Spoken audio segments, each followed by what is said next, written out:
In today's episode of Free Counter Testing, Dash takes a boatload of bonus turns.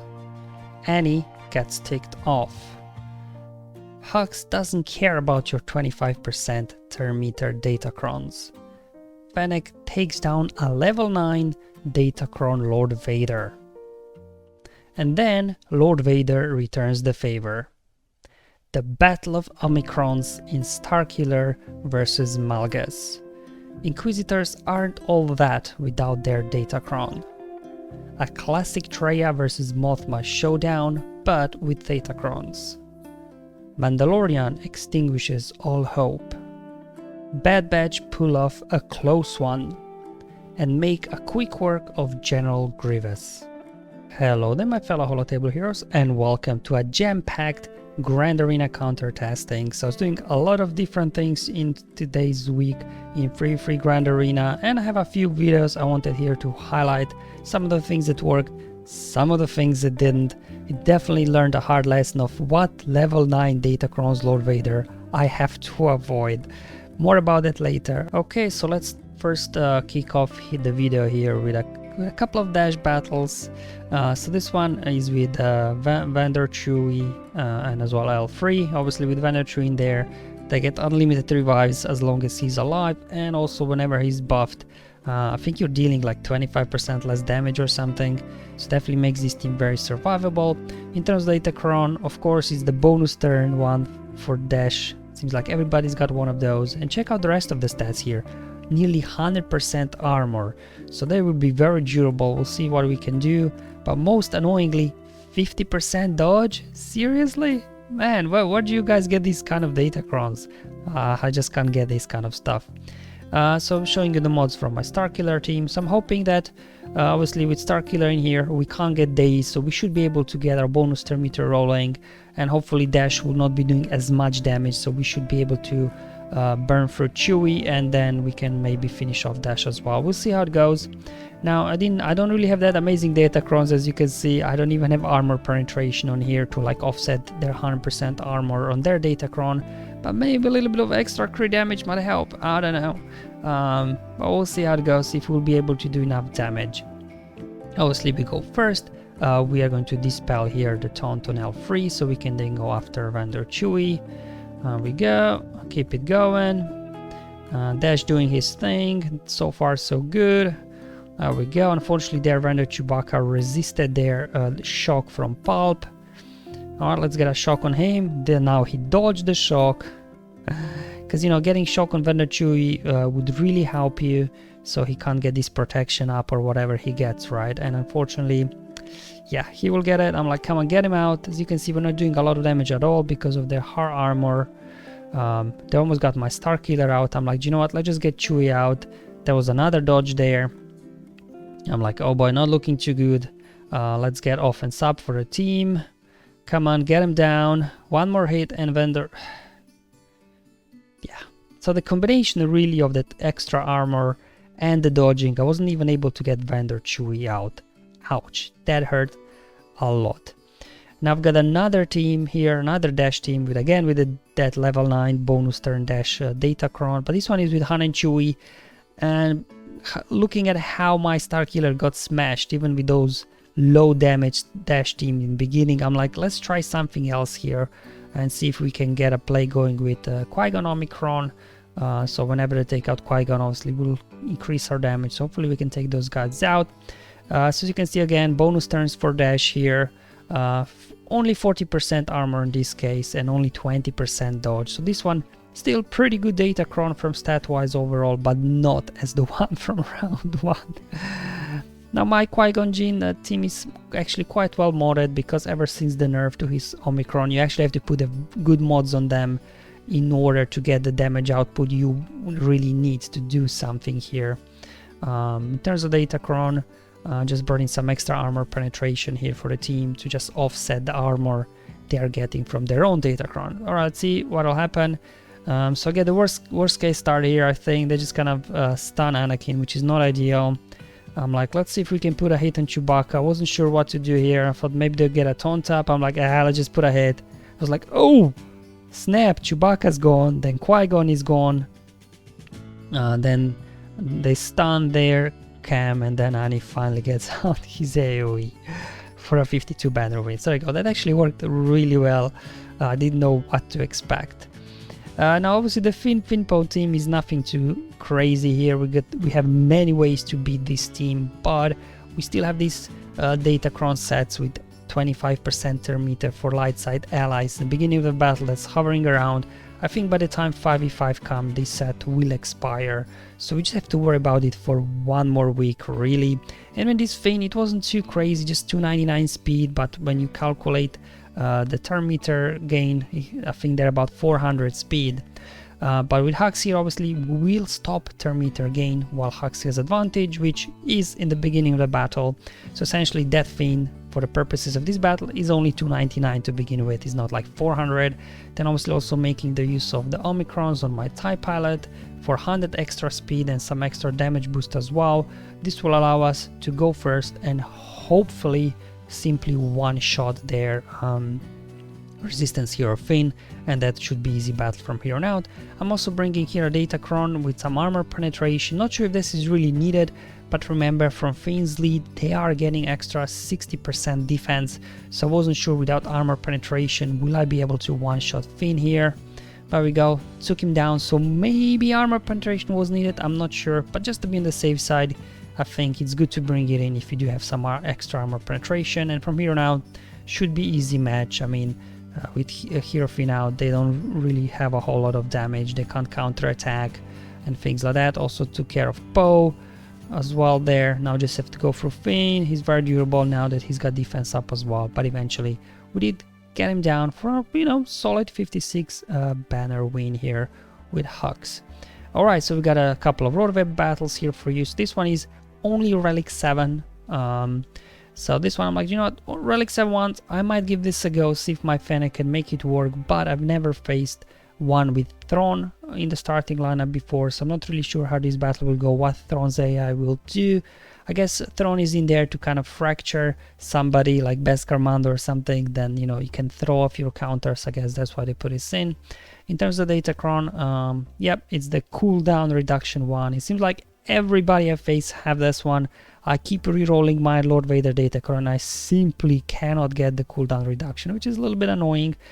But luckily in terms of the other stats, as you can see, not a whole lot of there, just 8% dodge, 6% deflection, so hopefully they won't be dodging too much. So as well, you know, it's a Relic 7 Lord Vader, not a Relic 9, and also the Datacron not really giving them a whole lot of boost, so I'm like hoping that I can get this done with my guys. I was thinking because there's no Maul in there, Beskar Mando won't do a whole lot, Bossk will just get fractured anyway, so he wouldn't do much at all. So I'm like, let's bring in Zem for some extra speed boost and offense boost as well, so this will allow us to get a turn before Thrawn.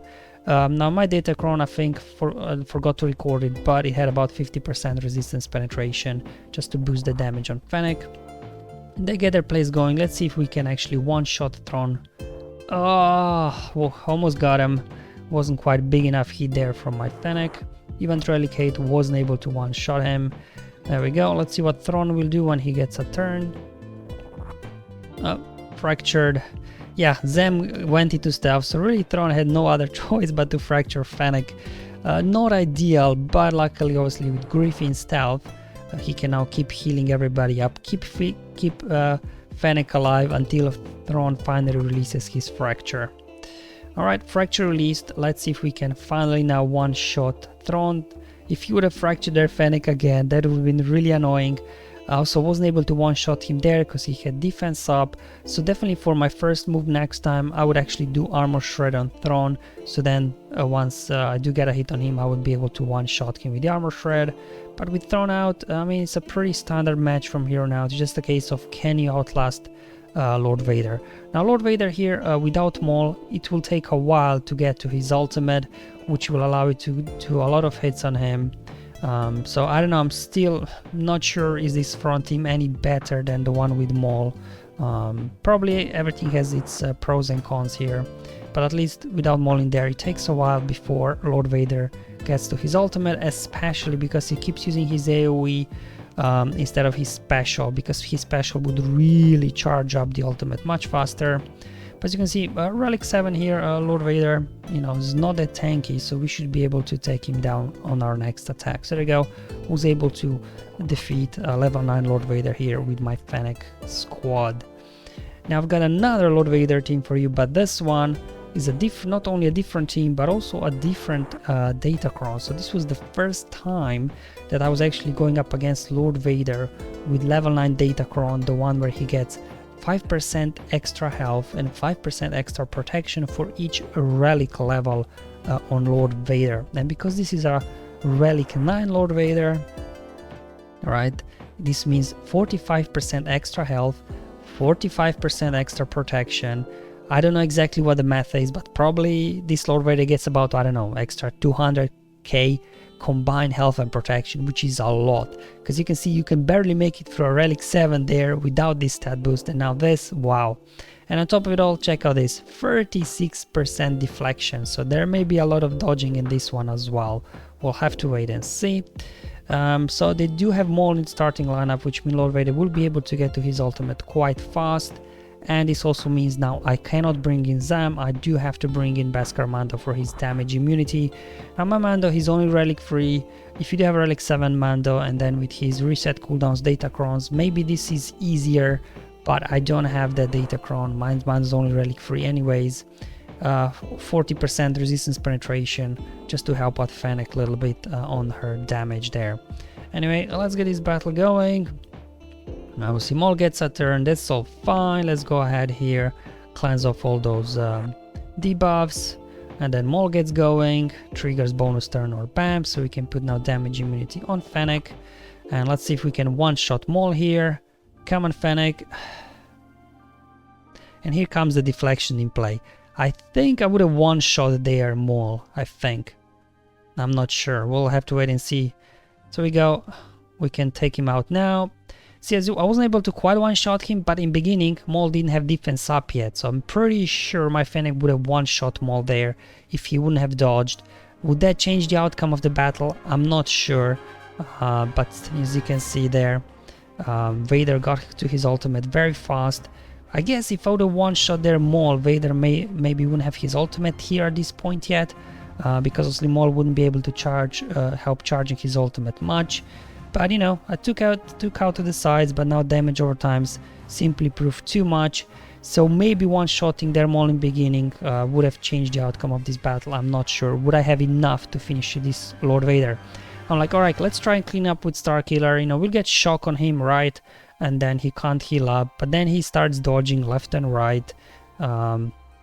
Anyway, just spinning up the footage now. Dodge there the basic from Pulps as well. Still no shock on him. Finally get a shock on him so he can't heal. Unfortunately, he did get healing immunity out on my Palpatine, which kind of is annoying because I won't be able to heal Palpatine up whenever I get to my ultimate. But other than that, I think doing good progress here, getting the ultimate out. I think maybe if I wouldn't get their healing immunity on my Palps, I think I might have been able to get this Lord Vader down. What do you guys think? I think I should have been able to. So just a little bit of bad RNG there in beginning.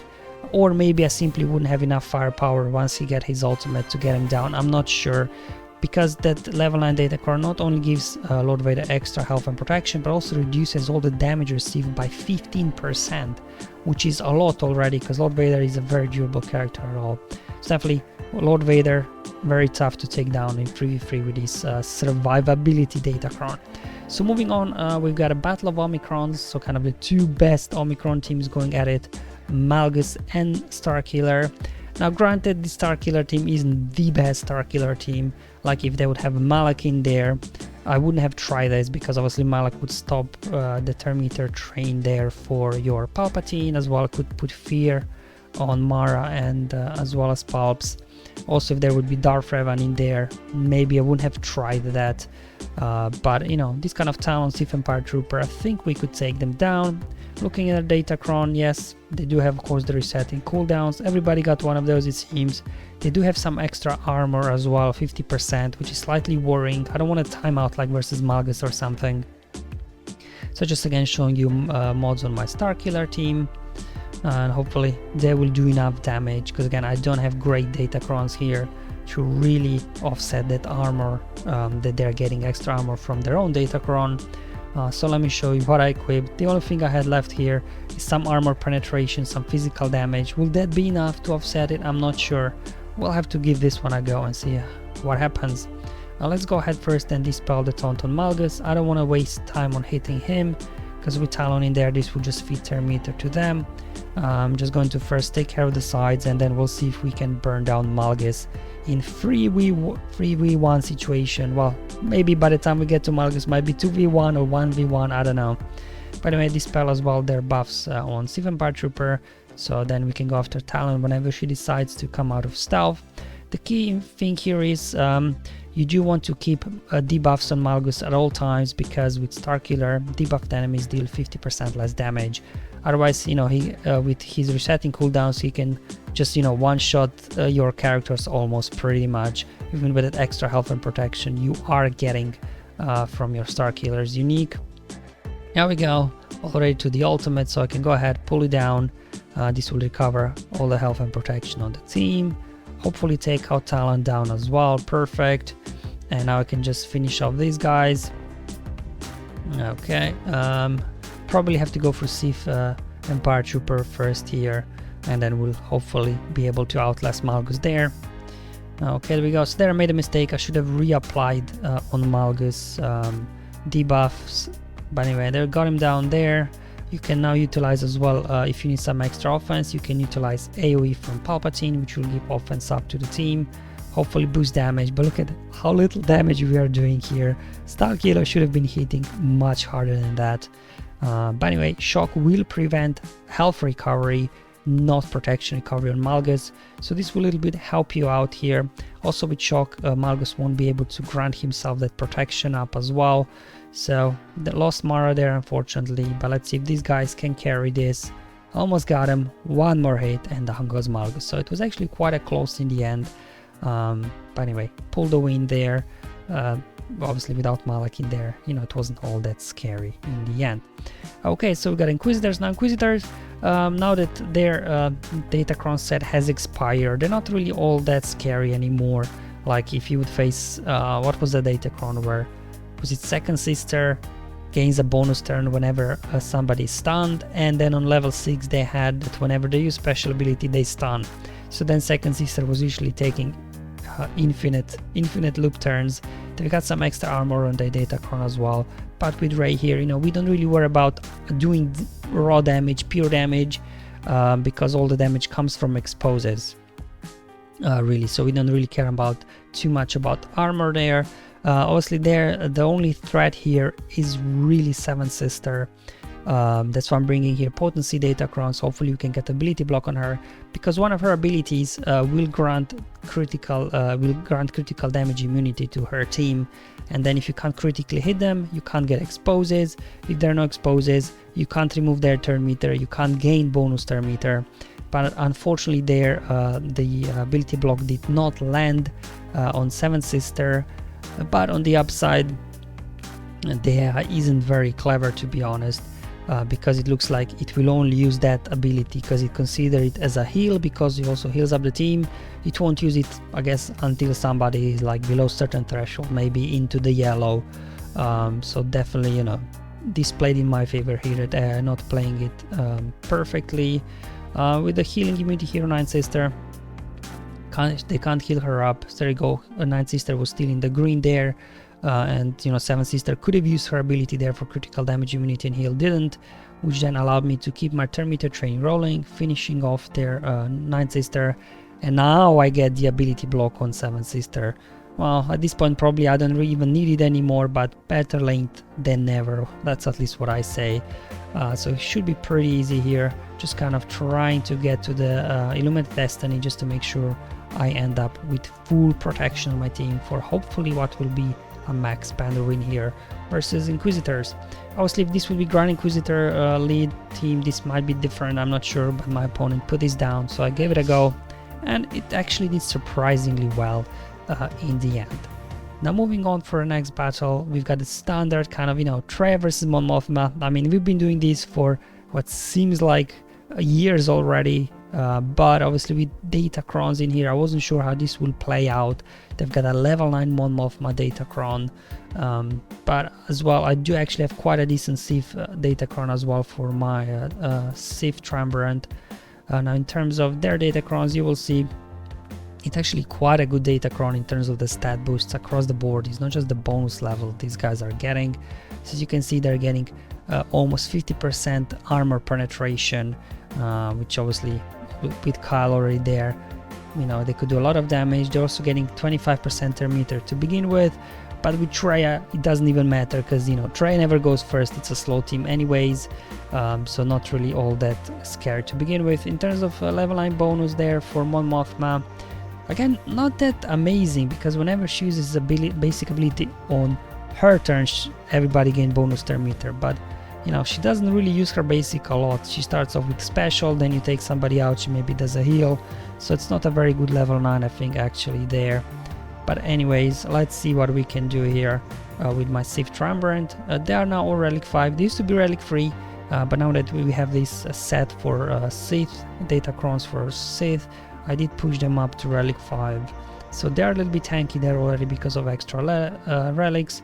As you can see, speed not that great, but you know, they don't really need speed on here. In terms of my Datacron, as you can see, I have 100% armor, so hopefully this will be enough to offset their big heads. So definitely I got lucky there with the rolls of armor on this particular Datacron. There we go. As you can see, all that armor, they're barely scratching my team, so maybe an overkill, maybe that wasn't needed, I wasn't sure.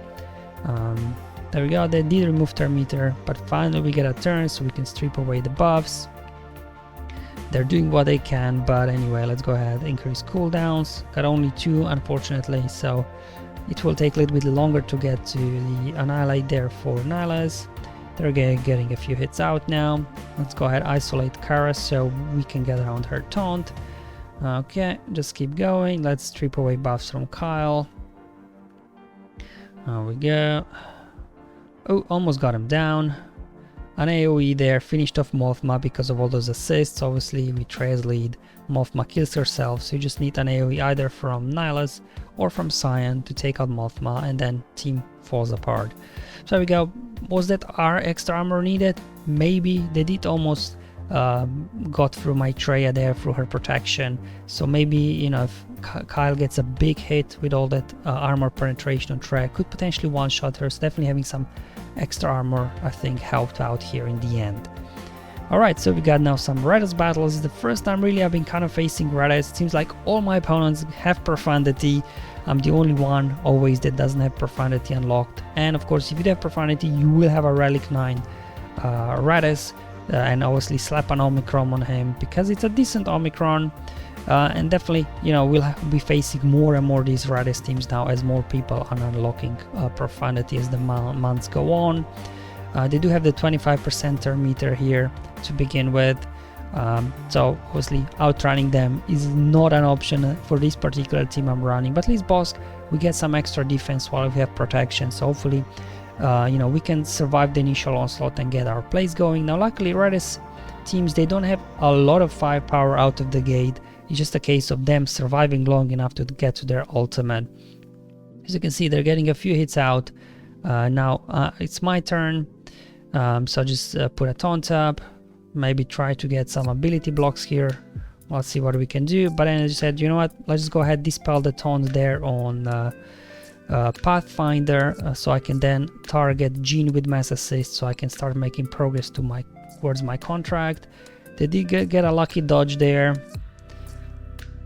and then they healed up Jean all the way up, so I'm just trying to get to my contract before they do, because you don't want to be around when Raddus pulls off, when Raddus completes his download progress and finishes off your guys. There we go, contract triggered.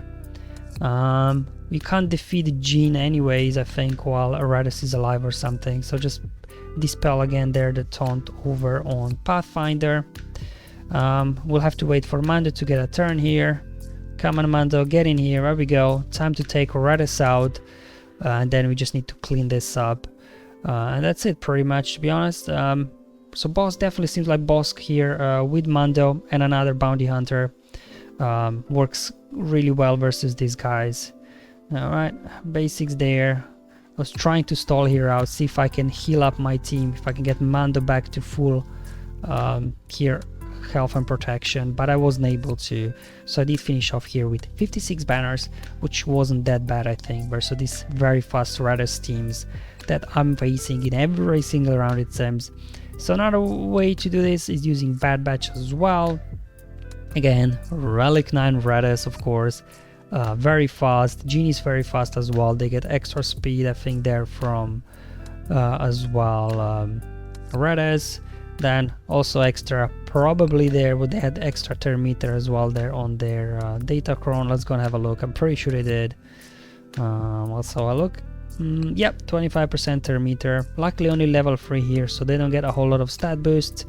So again, their damage won't be that big, so hopefully after the initial plays we can get our stun lock going there and defeat these guys before they get to their ultimate. I do have my tech modded for potency, so hopefully he can land those stuns reliably. No Datacrons needed here really, I think, because again, you know, they don't have a whole lot of damage. Maybe extra potency would help, maybe, you know, just to get the stuns there from tech. There we go, we get our debuffs going with Echo, then convert those to stuns. Now if Jean has a Zayt on her, she will be immune to stuns, so you won't be able to stun her. And the goal here is to get Raddus out before it gets to its ultimate. But they're very durable, very tanky. Obviously without Wrecker here and his defense up, we are not dealing really true damage too many times. Dispelling there, again taunt, so we can keep focusing back over on Raddus.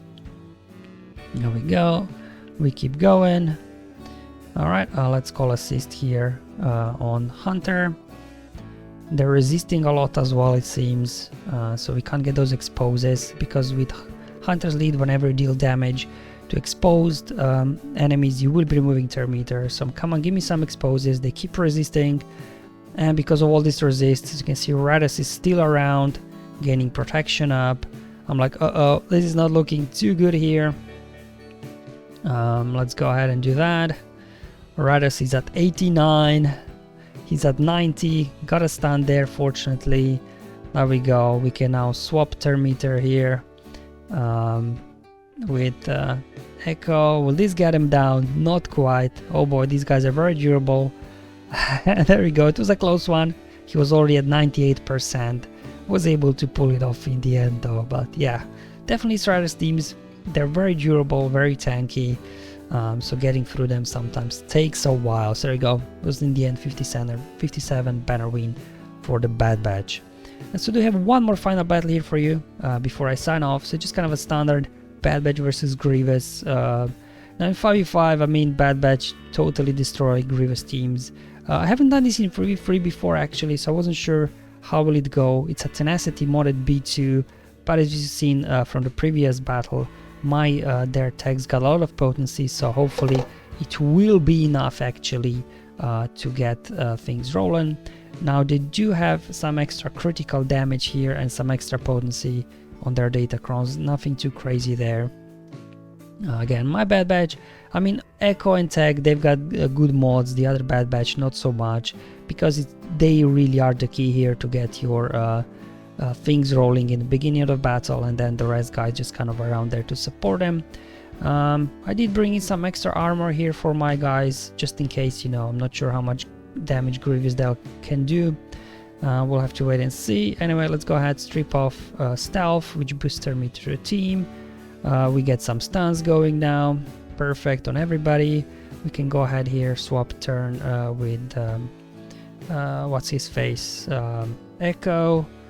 Now just have to go after B2 first. No sense of going after Grievous here. This is not a 5v5 where you get Wrecker's defense penetration. You can just go straight for Grievous. So we have to take care of the sides first, and then we'll take care of Grievous next. I'm just going after Magna Guard here. Let's go ahead, get some of that going as well. Grievous will dispel them anyways, doesn't matter. Swap here, turn with